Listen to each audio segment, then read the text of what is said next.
Bonjour frères et sœurs.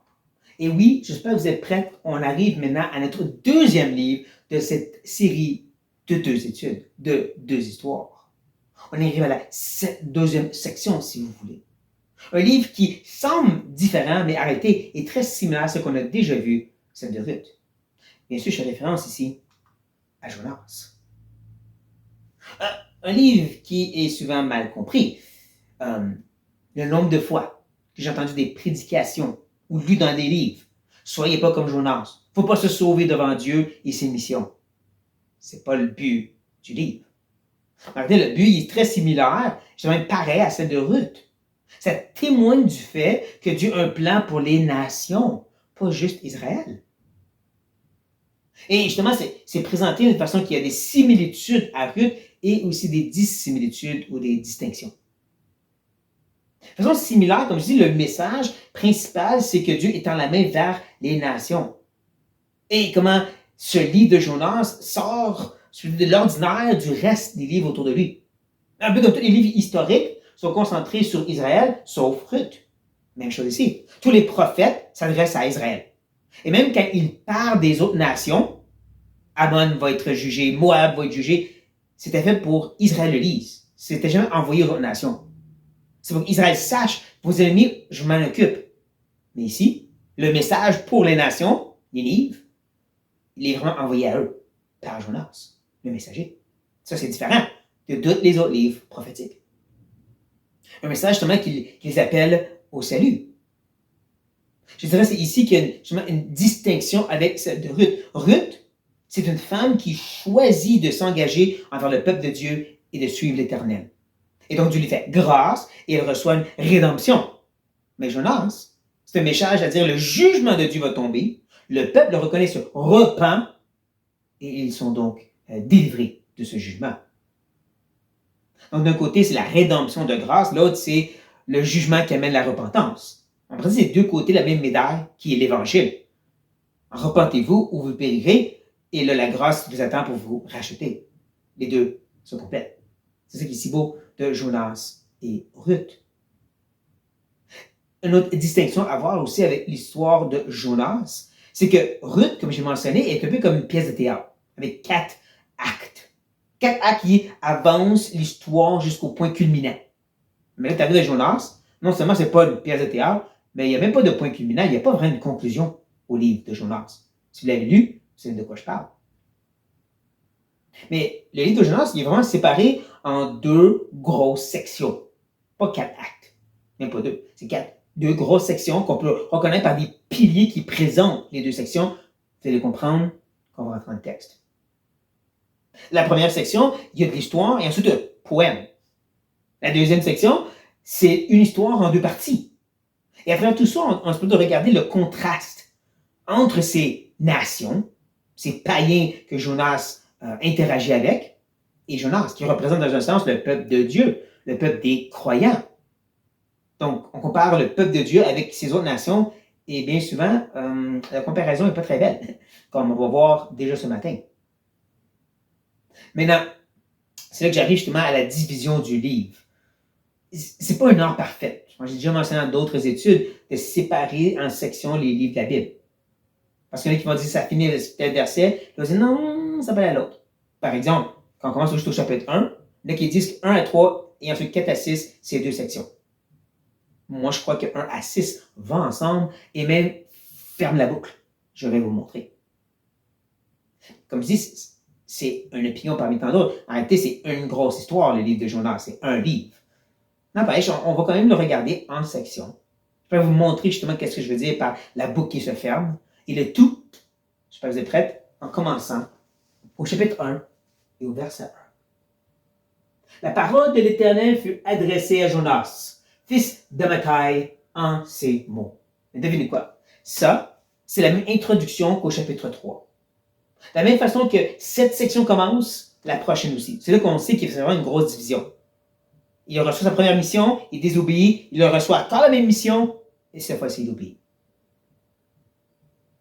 Mais ne manquez pas cet appel de la part de Dieu. La parole de l'Éternel fut adressée, fut donnée à Jonas.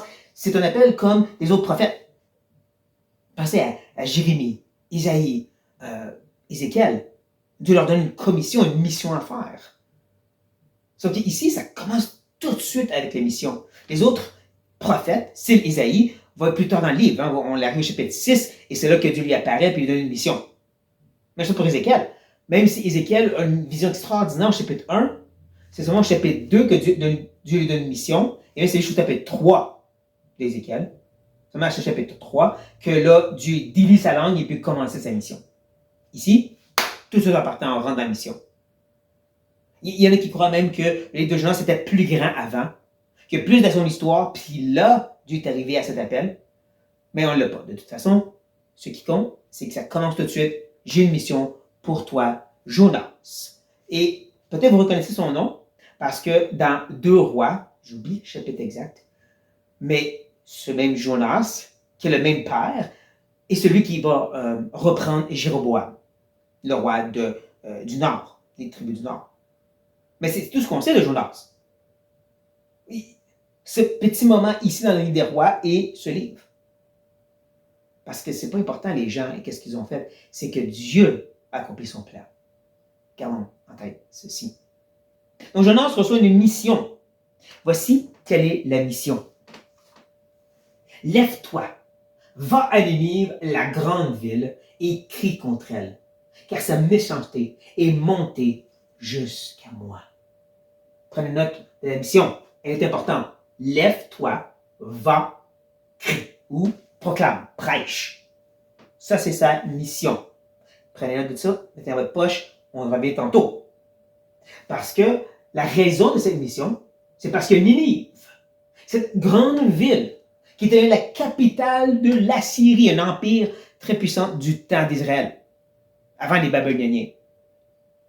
Ninive, même qu'on retrouve dans Genèse, le chapitre 11 à Babel, quand ça mentionne toutes sortes d'autres peuples connus qui ont venu ensemble pour bâtir la tour de Babel, Ninive est déjà là. Et c'est pas pour rien que je mentionne ceci. La façon que Dieu exprime sa frustration contre Ninive ressemble beaucoup à ce qu'on voit dans le livre de Genèse. Parce que, qu'est-ce que Dieu dit à rapport avec Sodome et Gomorrhe? Leur méchanceté est venue à moi. Qu'est-ce qui se passe avec Babel? Leur méchanceté de construire cette tour à place de se séparer, c'est venu jusqu'à en haut. Et on doit agir. Même sorte de langage et d'image est utilisé ici par Jonas plusieurs décennies, siècles plus tard. C'est supposé de nous ramener à ce moment initial de qu'est-ce qui est Ninive et ce que Dieu va faire maintenant plusieurs siècles plus tard. Leur méchanceté, Dieu dit, est montée. Prenez de ce mot-là aussi. Remplissez-la dans votre autre poche. Est montée jusqu'à moi, littéralement, devant ma face. La méchanceté de Ninive est montée jusqu'à ma face. Ça fait beaucoup de choses à se rappeler, mais on va déjà commencer à les déballer ici. Parce que voici maintenant comment Jonas répond. Jonas se leva pour s'enfuir à Tarsis, loin de la face de l'Éternel. Il descendit à Jaffo et trouva un navire qui allait à Tarsis. Il paya le prix du transport et il s'empara pour aller avec les passagers à Tarsis, loin de la face de l'Éternel. Imaginez les premiers lecteurs. Dieu dit à ce prophète, cet homme de Dieu, monte, lève-toi, excuse-moi, lève-toi, va, crie. Et tu commences à lire, Jonas lève, mais s'enfuit. Non, lève et va. Non, lève et s'enfuit. Il agit en désobéissance. Il se lève pour désobéir à Dieu. Pourtant, Dieu vient juste de dire, la raison que je t'envoie, c'est parce que ce peuple est en désobéissance. Leur méchanceté est montée jusqu'à moi. Et qu'est-ce qu'il lui fait? Il s'en va loin de ça. Même que cette expression de descendre à Jaffo, selon les experts, les érudits, que je ne suis pas, tu ne peux pas descendre à Jaffo de Israël. Tu montes, mais tu ne descends pas.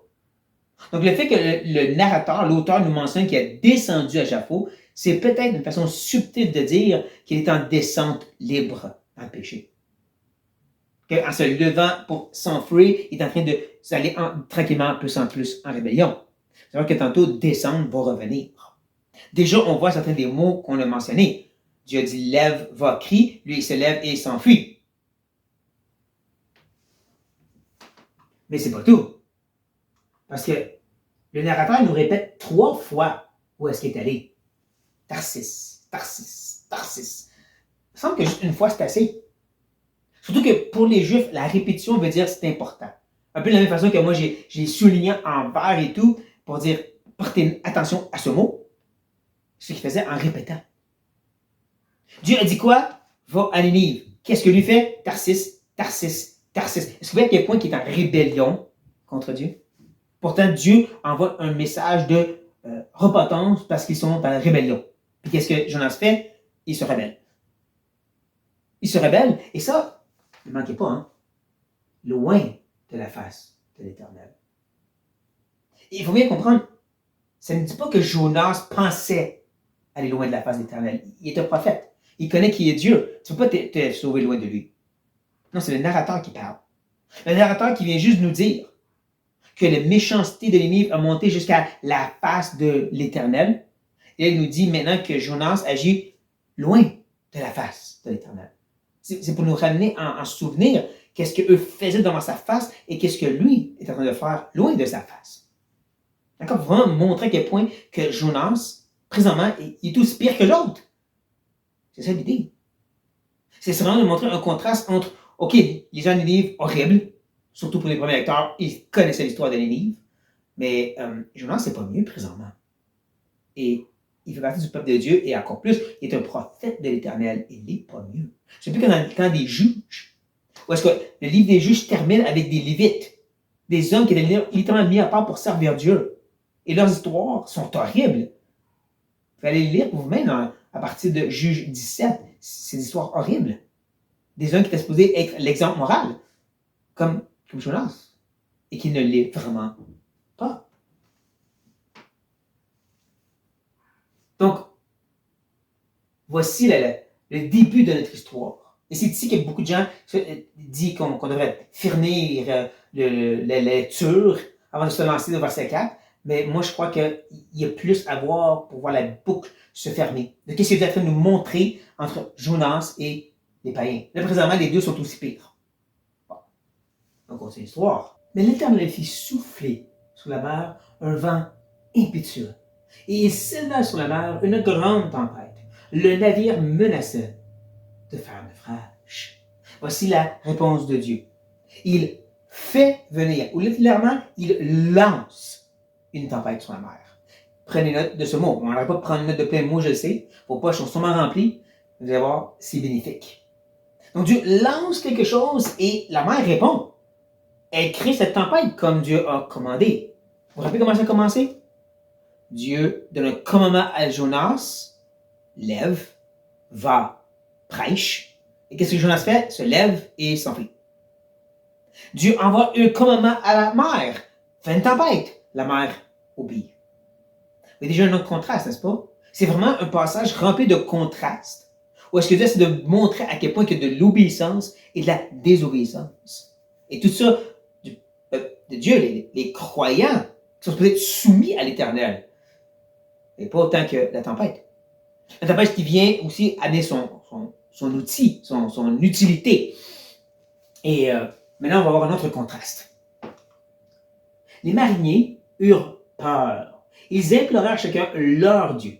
Ils jetèrent dans la mer les objets qui étaient sur le navire, afin de le rendre plus léger. Jonas descendit au fond du navire, se coucha et s'endormit profondément. On va commencer avec Jonas.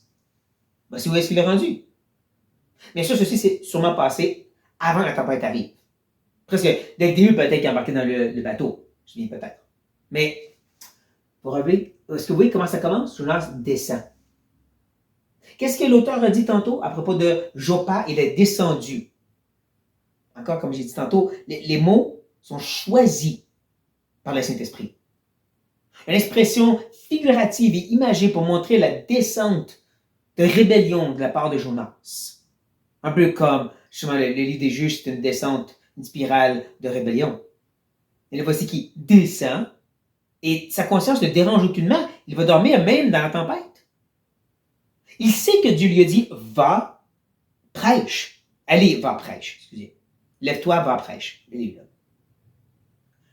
Et lui sait exactement qu'il n'est pas en train de faire ça, qu'il est en pure rébellion devant Dieu et sa conscience ne le dérange pas. Combien de fois ça nous arrive, ça, frères et sœurs?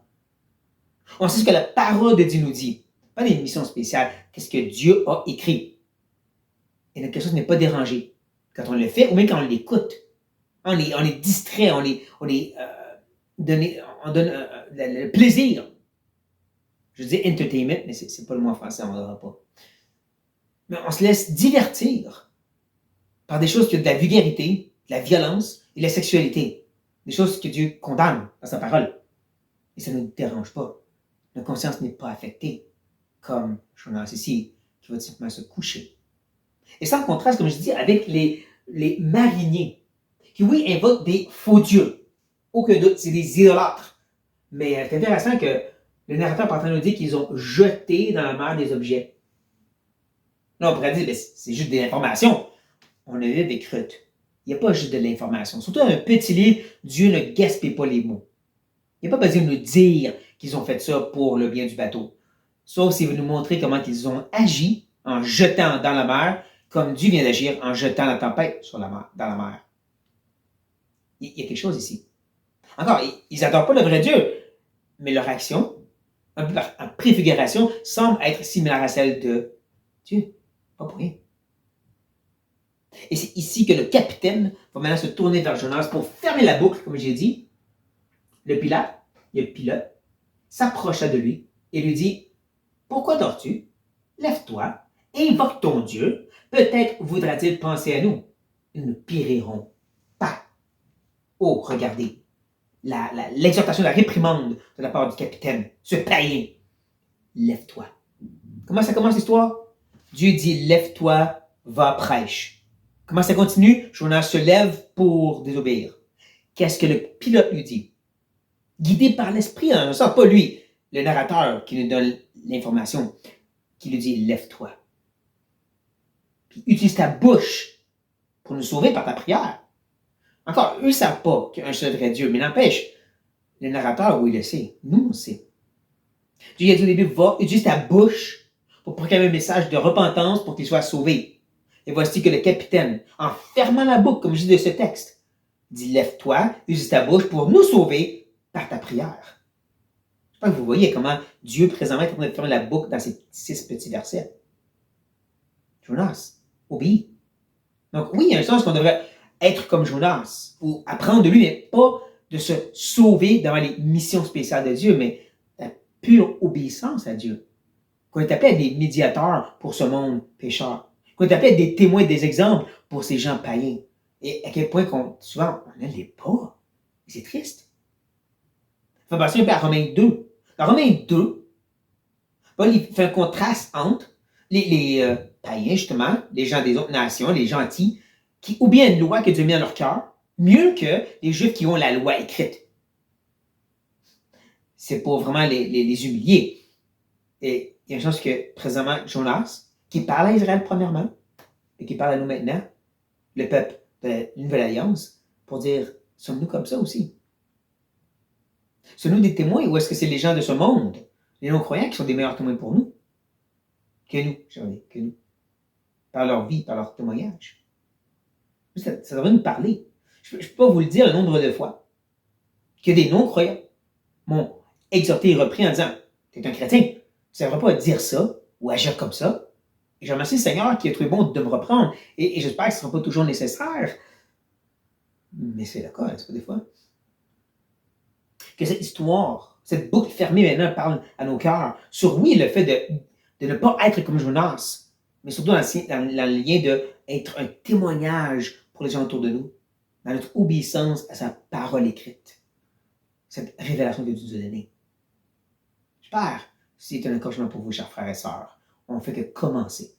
Sur cette note, soyez bénis.